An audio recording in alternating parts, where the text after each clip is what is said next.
All right, welcome back to the Business Growth Playbook. My name is Jeff Evans with J. Vincent Creative. And again, I'm here with my wonderful co-host, Dean Nolly. Dean, how are we doing?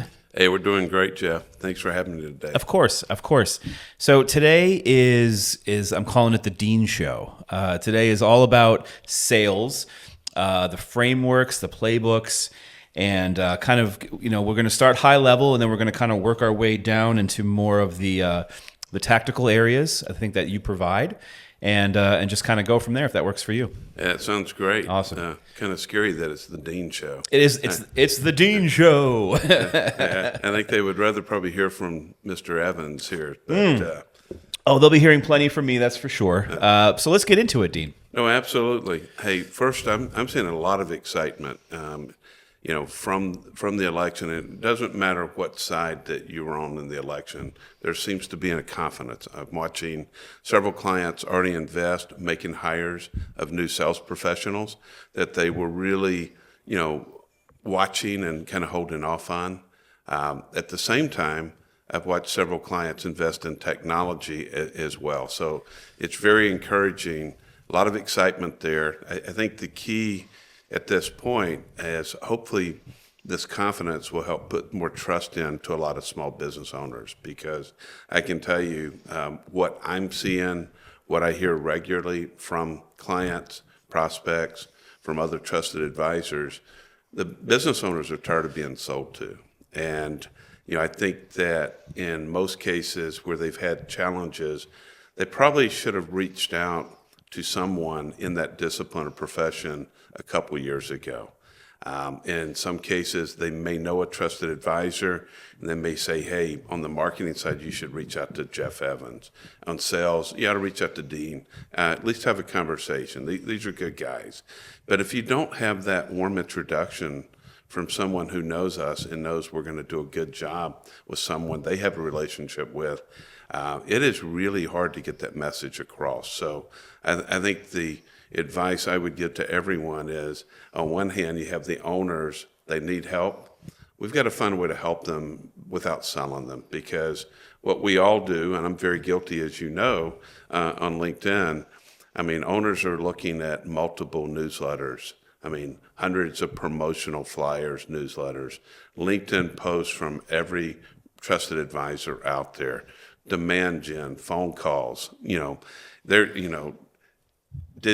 the direct mail. There's so many different aspects, and so they're just getting bombarded. So unfortunately, a lot of that is, deleted. So I think what we've got to do is instill trust to where people know when we come, we're going to have a conversation. And I can tell you firsthand, I had 3 conversations just yesterday, as we were talking earlier, with potential opportunities.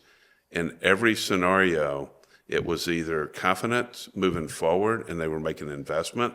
But unfortunately, a few of the others were, hey, we're now ready to have a conversation. But what you realized is their business has been impacted and gone backwards because they probably should have reached out, Jeff, sometime in the last several years to get help. Yeah.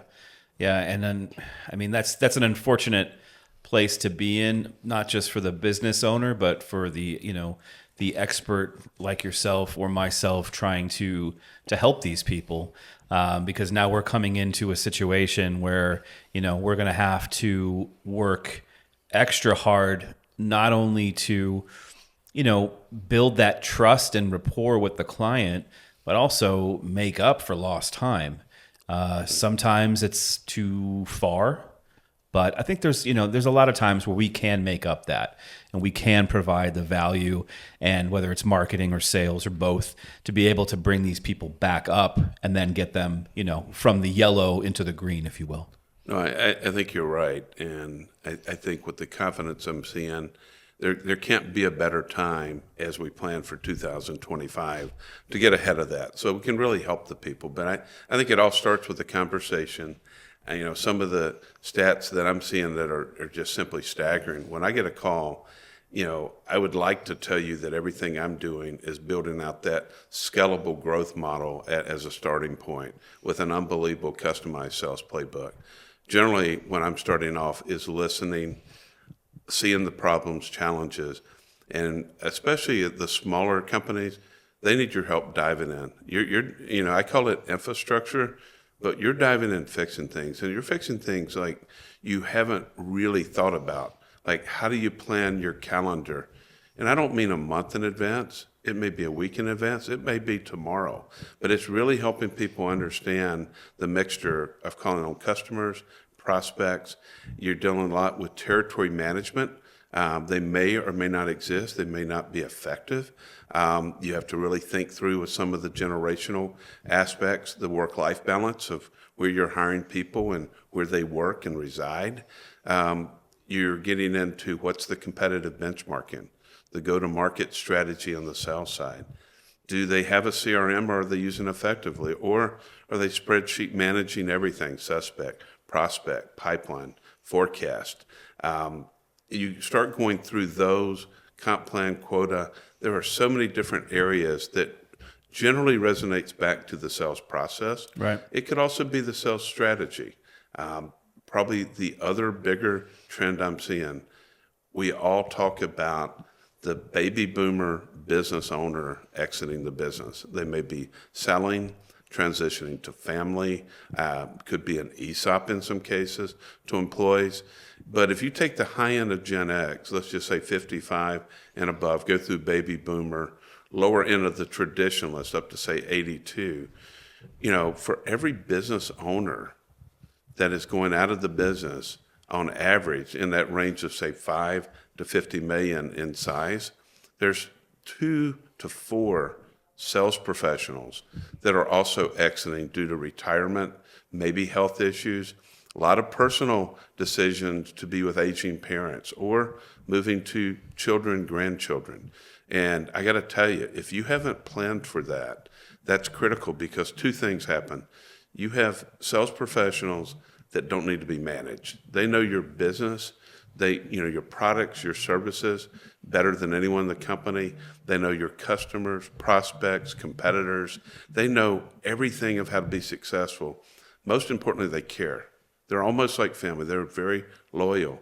So it's critical that you're working with succession planning and leveraging those employees before they exit to help you onboard, train, nurture, and make sure the newer generations are fitting into your culture and being successful. Because I can tell you, if you go from a baby boomer and then you come and you are having to replace with Gen Y, Gen Z, it is absolutely critical that you do the right things that you probably did initially with your more tenured people on onboarding, teaching, educating, helping them be successful. But now you also have to be very cognizant and adapt to the Gen Y, Gen Z. Yeah, absolutely. I think that when you're transitioning to younger generations, you have to do your research into what these younger generations actually want out of a job, a career, an employer, a manager, all of that. This is no longer, well, it's my way or the highway. Right. You want to go down that road, that's fine. You're going to lose employees. You're going to bring people on. You're going to spend time training them, and then they're going to leave you. There is no loyalty like that anymore. It does not exist. This is a new world where people, especially in the younger generations, they want to feel like they're a part of the decision. They want to feel that they are a part of the decision. They want to feel like they're part of a mission. You have to make sure that you have your mission statement checked, double checked, maybe redone. You really need to start looking at what that actually looks like, because these younger generations, they're not the same. This is a very, very different world. And I know you were told that when you were younger and so on and so forth. The rate of the internet, AI, the way that marketing works now, the way that communication works now, that if you don't build for these younger generations, you're gonna be left behind. No, you're right on the mark, Jeff. I mean, that part is the exciting part, because as long as the companies are embracing the technology, the Gen Y and Gen Z will. So when I look at technologies that I work with, like KnowledgeNet AI and Ben Vicarica, or Jeff Bitton at Pitch 59, Josh Freedy at Sales Reach IO, or Drew Williams at Playbook Builder AI. Let me tell you, those technologies are cool technologies. They make a difference. They're helping people better find clients. They're helping people better engage in that buyer experience. And it's helping leaving that lasting impression. And I got to tell you, the younger generation will adapt to the technology. And the truth is, as technology and AI has been evolving, most of the aging baby boomers have not necessarily embraced that technology. So that is the exciting part.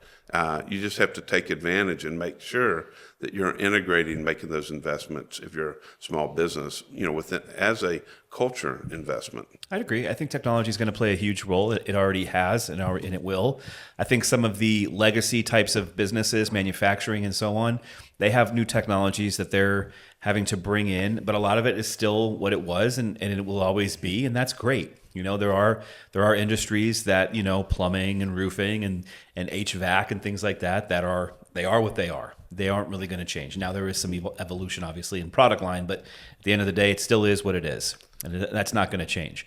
But I think that some of these other larger companies, once they actually start to integrate some of this new technology, they bring on the younger people to help them learn and the technology. That's a great way to bring people on, to have them feel like they're a part of the leadership and administration of the business, is to have the younger generations come in and teach the older generation about what the technology.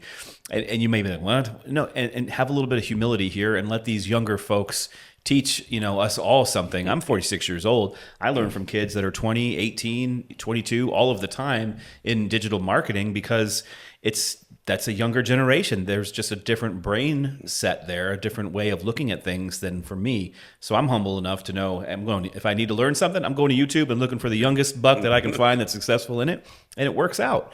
You have to be able to adapt and kind of move in that direction. So let's talk. I want to talk more about the technology stuff there. You have a lot of companies that you work with and the tech. What is the best approach to really ramp things up for we'll just use a manufacturing company that has a territorial sales arm.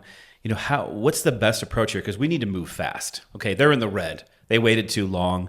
We need to get them into the yellow, into the mustard, and then into the green, into the relish as soon as humanly possible.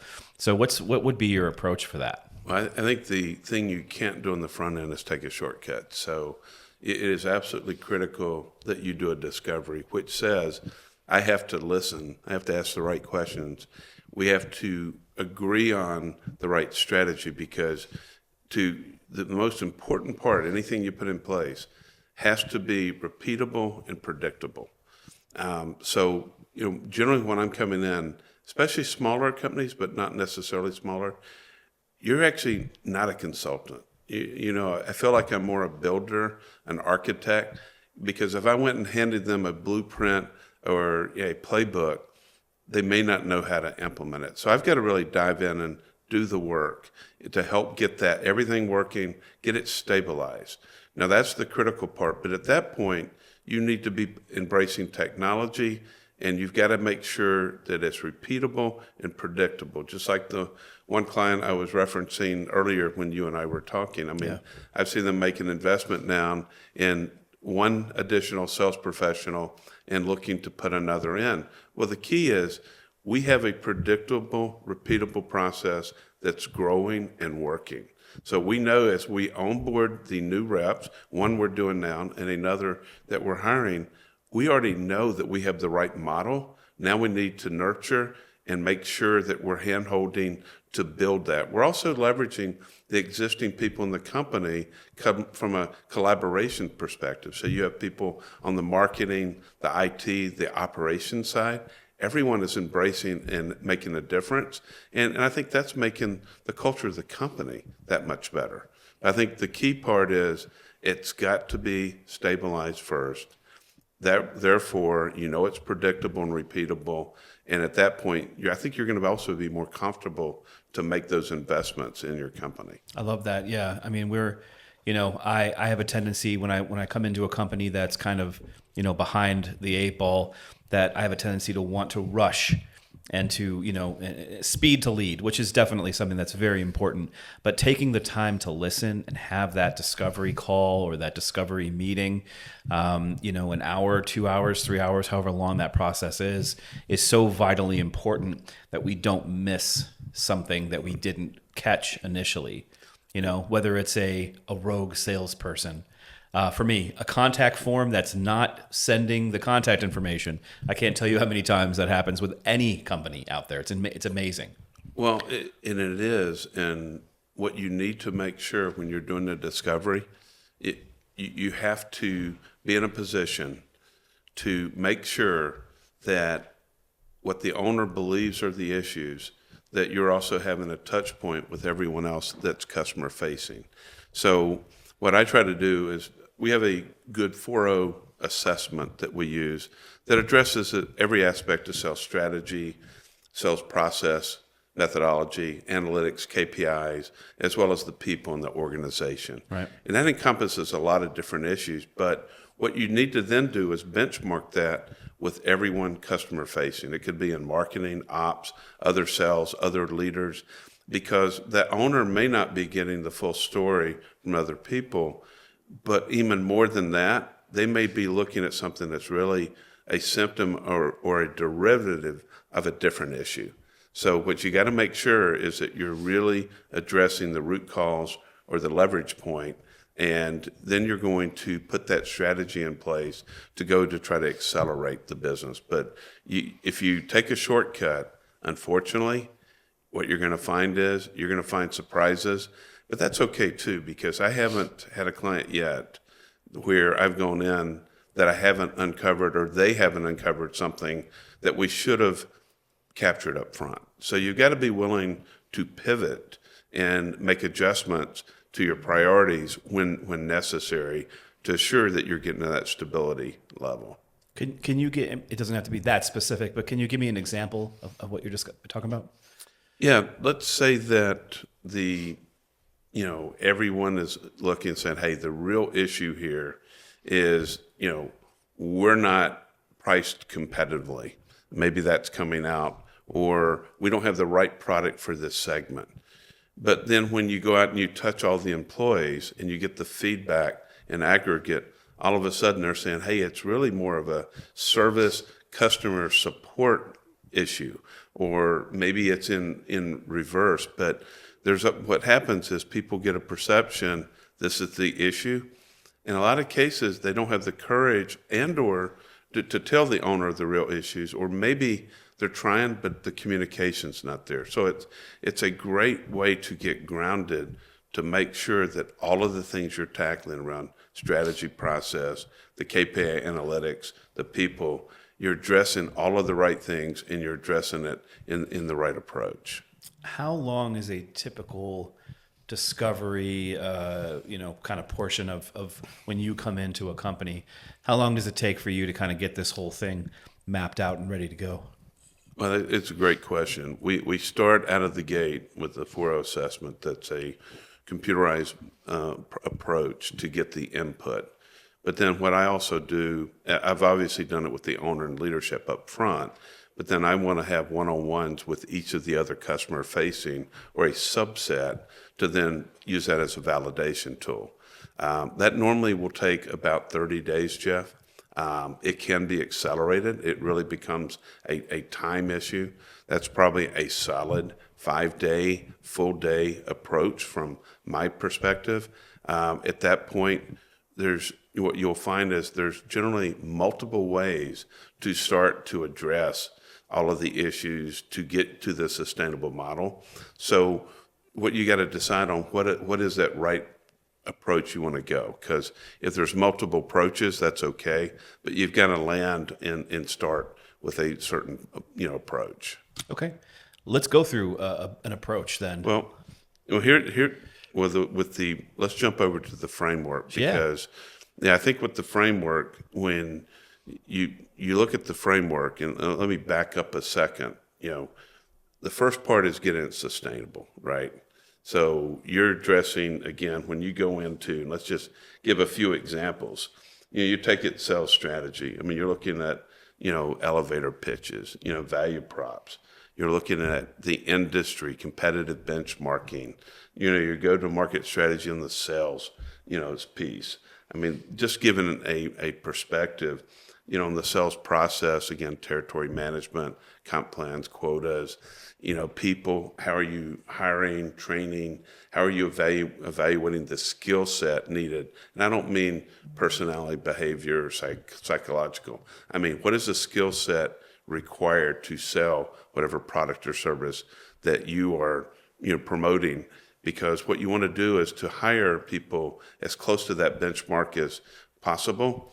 But then with Rain Group or other sources, you need to make sure you have the training and the onboarding to then get those people to the level you need them. Okay. So I think that part is critical on the front end. But once that part is in place and you have it to a sustainable model, I think the key part is how do you then make it scalable? And, one of the areas that we use is framework. And I think with framework, if you really went through and you took a close look, you would very quickly see this is very akin to the VTO with EOS. As I know but a lot of owners probably don't. The sales acceleration badge I carry as part of my LLC, that is owned by the Firefly Group, who also owns EOS. Mm-hmm. So I think what happens, we have a blueprint framework, and you'll hear things like rocks, scorecards, you'll hear buyer persona, talent map, sales responsibility charts. You're really going to go through a process of collecting all of the data specific to all of the categories, again, around strategy, process, analytics, KPIs, and people. You're going to do that initially with some foundation groundbreaking days. You're going to continue on a quarterly perspective. You generally start with the leadership team. That will then migrate more into the sales team leader and potentially the sales team themselves. From there, you're going to try to build out a customized sales playbook. So one of the things when people see playbooks, and this is what makes this really cool with what Drew Williams has done with Sales Playbook Builder AI. Think of every table of content item under strategy, process, analytics, KPIs, and also people. Think about that with your customized data we've now collected. It's going into and be driven by AI. Every bit of this has already been educated and framed. Now I'm taking your data, Jeff, and we're building you out a customized sales playbook. And why this is so critical, while this is to help you accelerate today, it's also to be your playbook of the future, because how that sales bullpen looks today with leader and with sales professionals, unfortunately, it's probably going to look quite different in 5 years. So you're putting this in place to make sure that you now are sustainable, also scalable, with both aspects being repeatable and predictable. Yeah, the playbook is it's an unbelievable product in and of itself. The value that is provided within there is second to none, man. It really is top-notch stuff, and something that a company that can grow from SMB to mid to high. I mean, you can use this playbook forever to really drive the future growth of your company. This isn't just a one and done. This is a forever. No, you're right. And the most common questions I get on the playbook is, hey, how do we accelerate the process? Because if you go through framework and you start thinking about the groundbreaking, the foundation days, and what you're doing on a quarterly basis, that's a lot of time commitment. So what most companies will do is they'll say, hey, which one of these items under each category, what are the most critical things for our business to be successful and us to accelerate our sales growth? And then you'll focus on those things. And then the luxury we have with sales acceleration, we have over 6,000 customers nationally, a very large number in any vertical that exists. So what we're able to do is on those items, we're able to bring in some very credible data to round out, to build out the sales playbook, while making sure the most critical items that are going to be what you need to be most successful, we've done that with your data. At the same time, we could even build out a standard playbook from all the data that we have from our 6,000 plus clients. Wow. I would recommend that you go with the customized version, because at the end of the day, this is about your business, and it's about having that predictable, repeatable on a scalable perspective. And therefore, I think you need to put in the time. You need to do it right. Once that's in place, I may come back into the account to work with that sales leader and do some coaching. We'll generally do a health check once a quarter. It may be a half a day, could be a day. Every situation different. But the key, most important part is don't spend time, effort, money, and commitment. Build something, and then when things get distracted or busy, a lot of people tend to go right back to where they were doing things, and they stop doing the things that they've invested for the future. So the health checks become very critical to make sure you don't deviate from where you have invested, because ultimately it means you're not going to be growing and accelerating your revenue and your profits the way that you should be, and taking advantage of that opportunity. Yeah, absolutely. So when you're coming in and and training and talking, are you also able to train sales managers, kind of the ones that are kind of being given the opportunity to manage the other sales reps? And what does that look like as well? Well, I mean, that's a great question, Jeff. The answer is yes. And I think that, with the different size companies that I deal with, you're going to see a wide range of selling manager, with maybe 2 or 3 reps, a sales manager, all the way to director, VP of sales, depending on the size. And in some of the companies, obviously multiple teams based on the size of the sales force. But I think what I see with the smaller companies, with the SMBs, more than not, a lot of the sales managers really don't have experience in being a manager. So they've been an exceptional individual contributor, or they may have been taught how to lead and be a good manager with a different company that's quite unique and different than the current role they're in. So I think what I see with sales managers, they forget or they don't know that each person individually ticks different. So you've got to really understand what drives them, what motivates them. A lot of people think money motivates everyone. I can tell you, Gen Y, Gen Z, not the case. Very different. But I got to be honest, it's not the case with baby boomers or others. So is it recognition? Is it job stability? Is it culture? I mean, you got to really get inside of that and manage each person individually. At the same time, you've got to manage to the core values and the process that the company has built. So I think at the end of the day, you've got to find that right balance of what's good for the sales professionals, what is fair, and what you must do to help the company be successful. And as long as you have that balance, you're going to have a winning culture to help sustain and continue that growth. Okay. So I want to kind of go from, because you mentioned EOS and frameworks, and I love EOS's high level look at kind of how you work with them.